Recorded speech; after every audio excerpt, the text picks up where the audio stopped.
Hi, welcome to my channel fifty 50. இன்றைக்கி நம்ம wrap up day of series 10க்கு வந்திருக்கோம். அதாவது 5 நாளத்தோட எக்ஸசைஸை சேர்த்து இன்றைக்கி பண்ணி பார்க்குறோம்.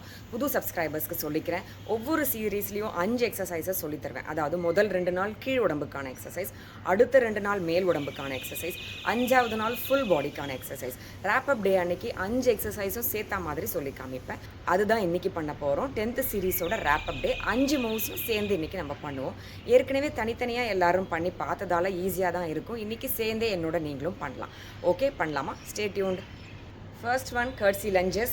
பாருங்கள், காலை ஓரளவுக்கு பிரித்து வச்சுக்கோங்க. பின்னாடி எவ்வளோ தூரம் கொண்டு போக முடியுமோ கொண்டு போயிட்டு அப்படியே தரையில் உட்காரும் போது இந்த முட்டி கீழே படணும். ஏற்கனவே டீட்டெயில்டாக டிஸ்கிரிப்ஷன் அந்த சீரீஸோட ஃபர்ஸ்ட் டேலே சொல்லியிருக்கேன். 10th சீரீஸோட ஃபர்ஸ்ட் டேயில் ஒரு பக்கமும் 5 தடவை பண்ணலாம். ஓகே, பேலன்ஸ்க்கு கை உங்களுக்கு எப்படி வேணுமோ வச்சுக்கோங்க. இடுப்பில் வச்சாலும் வைக்கலாம், இல்லை ஏரில் வைச்சாலும் வச்சுக்கலாம். ஓகே, உங்களோட சௌகரியம் எப்படியோ அப்படி பண்ணுங்கள். Okay, 5 times on each side பண்ணலாம். எப்போ எக்ஸசைஸ் பண்ணும்போதும் கொஞ்சம் வார்ம் அப் பண்ணிக்கோங்க. பேசிக் ஹிப் ரொட்டேஷன்ஸ் பண்ணுங்கள். கை கால் நல்லா ஒரு ரொட்டேஷன் பண்ணிவிடுங்க.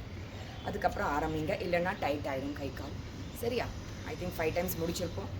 அடுத்தது என்ன? Squads, second one. ஓகே, காலை ஓரளவுக்கு பிரித்து வச்சுக்கோங்க. உங்களுக்கு எங்கே பேலன்ஸ் இருக்குமோ கையை அப்படி வச்சுக்கலாம்.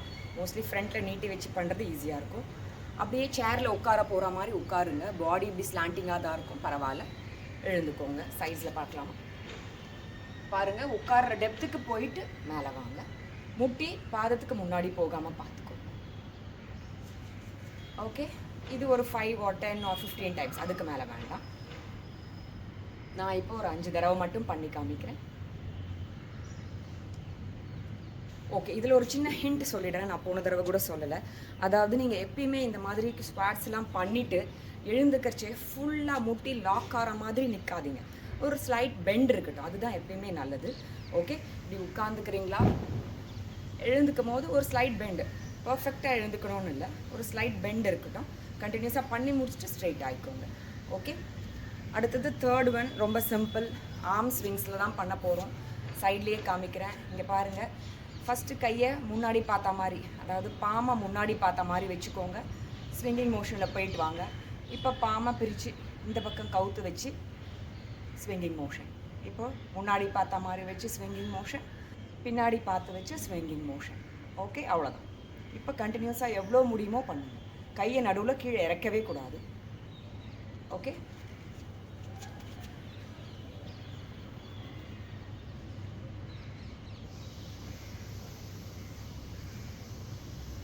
அவ்வளோதான். 10, 15, 20 டைம்ஸ் பண்ணதுக்கப்புறம் தான் கையை கீழே இறக்கணும். ஷோல்டர் லெவலில் வச்சு தான் பண்ணணும், ஞாபகம் வச்சுக்கோங்க. அடுத்தது 4வது என்னென்னு பார்த்தீங்கன்னா, பாருங்கள், இதுவும் ஸ்விங்கிங் மோஷன் தான். ஆனால் கையை ஷோல்டர் லெவலில் வச்சு தலைக்கு மேலே தூக்கிட்டு வரணும். ஓகே, அப்பயும் கையை கீழே பார்த்த மாதிரி ஒரு தடவை, மேலே பார்த்த மாதிரி ஒரு தடவை வச்சுக்கணும். ஓகே, பாருங்கள்.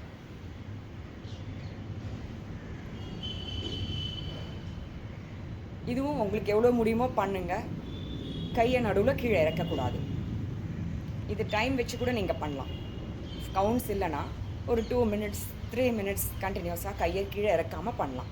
அப்போ ரொம்ப எஃபெக்டிவாக இருக்கும். ஓகே, அவ்வளோதான். இப்போ 5th மூவ், இதோட ஹைப்ரிட் என்னென்னு கேட்டிங்கன்னா, கர்ட்ஸி லஞ்சஸும் கையை மேலே தூக்கிறதும் சேர்த்து பண்ணுவோம். ஸ்குவாட்ஸும் கையை மேலே தூக்கிறதும் சேர்த்து பண்ண போகிறோம். ஓகே, பாருங்கள், காலை ஓரளவுக்கு பிரித்து வச்சுக்கிறோமா? இப்போ கர்ட்ஸி லஞ்ச், அதாவது கிராஸ்டாக காலை கொண்டு போய் கையை மேலே தூக்கும். அவ்வளோதான். இதுவும் 5 தடவை பண்ணலாம். இன்றைக்கி எல்லாமே 5 தடவை பண்ணுங்கள். ஏன்னா இந்த 5th எக்ஸசைஸும் சேர்ந்து வரும்போது உங்களுக்கு கால் அப்புறம் ரொம்ப ஹார்டாகிடும், மற்ற வேலை பண்ண முடியாமல் போயிடும். அப்புறம் எக்ஸசைஸை அடுத்த ஃபியூ டேஸ் ட்ராப் அவுட் பண்ணுற மாதிரி இருக்கும். ஸோ அதனால் நிறைய தடவை பண்ணிடாதீங்க. ஒரு ஆர்வத்தில் 5 டைம்ஸ் பண்ணிக்கலாம். ஓகே, 5 டைம்ஸ் ஆயிருக்கும்னு நினைக்கிறேன். அடுத்தது ஸ்குவாட்ஸ். ஸ்குவாட்ஸோடு சேர்ந்து கையை தூக்குறோம். பாருங்கள், உடம்பு கொஞ்சம் ஸ்லாண்டிங்காக இருக்கும், அதனால் கையும் ஸ்லாண்டாக தான் ஆகும். அதை பற்றி வரி பண்ணிக்காதீங்க.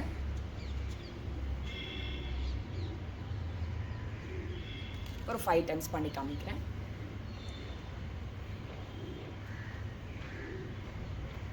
ஸ்லைட் பெண்ட் இருக்கட்டும் காலில். எழுந்து நிற்கும் போது ஃபுல்லாக அப்படி பிரித்து நிற்காதீங்க, லாக் ஆகாத மாதிரி கொஞ்சம் இப்படி பெண்ட் வச்சுக்கோங்க. அவ்வளோதான். ஸோ ஈஸியாக 5 நிமிஷத்தில் பண்ணி முடிச்சிட்டோம். இந்த 5 மூவ்ஸையும் நீங்களும் பண்ணி பாருங்கள். இவ்வளோ நேரம் தான் ஆகும். இப்போ மழை பெஞ்சிட்ருக்கு, வெளியிலலாம் நம்ம போய் வாக்கிங் பண்ணுறதுலாம் கூட சில டைம் கஷ்டமாகும். மோரோவர் இப்போ தான் ஒரு ஃபெஸ்டிவல் முடிஞ்சிருக்கு, அடுத்த பெரிய ஃபெஸ்டிவல் வரும், நிறைய வேறு சாப்பிட்டுட்டே இருக்கும். அதெல்லாம் கூட வெளியில் எடுக்கணும்னா கட்டாயம் எக்ஸசைஸ் பண்ணி தான் ஆகணும். இதெல்லாம் வீட்டுக்குள்ளேயே பண்ணக்கூடிய எக்ஸசைஸுங்கிறதால உங்களால் பண்ண முடியும். உங்களோட கேலரிஸ்லாம் நிறைய பர்ன் பண்ண முடியும். ஸோ இதை ரிப்பீட்டடாக இன்றைக்கி எவ்வளோ முடியுமோ ஃப்ரம் ஸ்மால் கவுண்ட்ஸ் பண்ணிகிட்டே இருங்க. கட்டாயம் பெனிஃபிஷியலாக இருக்கும்.